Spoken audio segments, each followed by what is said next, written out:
Side पे जो सामान हम यूज़ कर रहे हैं, शहजाद का पंप यूज़ करेंगे हम यहाँ पे। और यहाँ पे इसकी जो रेटिंग है 1 HP का है। इसके अलावा हमारे इसको ऑन ऑफ करने के लिए हमारा ये एक टाइमर लगेगा, और इसमें IP65 ये हमारी DB बॉक्स है, इसके अंदर हमारा ये टाइमर लगेगा। इसके अलावा बाकी सारे प्रोडक्ट्स जो हैं, एक हमारी GI की यहाँ पे टी लगनी है, जिससे हम पुराने सिस्टम में से यहाँ से हम इसका कनेक्शन लेंगे। यूनियंस आ गई हैं, ये सादा हमारी एल्बो है, इसके अलावा ये सादा टी है, ये थ्रेड वाली एल्बो टी आ गई, और इसके अलावा बाकी सारी चीज़ें हैं। लोशन हम यहाँ पे ये वाला पॉपुलर का यूज़ करेंगे।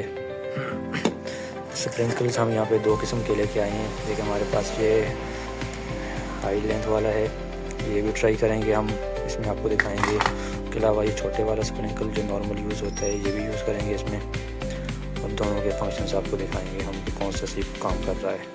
इसके अलावा पाइप जो हम यहाँ पे यूज़ कर रहे हैं, PVC पाइप है पॉपुलर का, 1 इंची का है। इसकी लेंथ भी 13 फुट में आती है।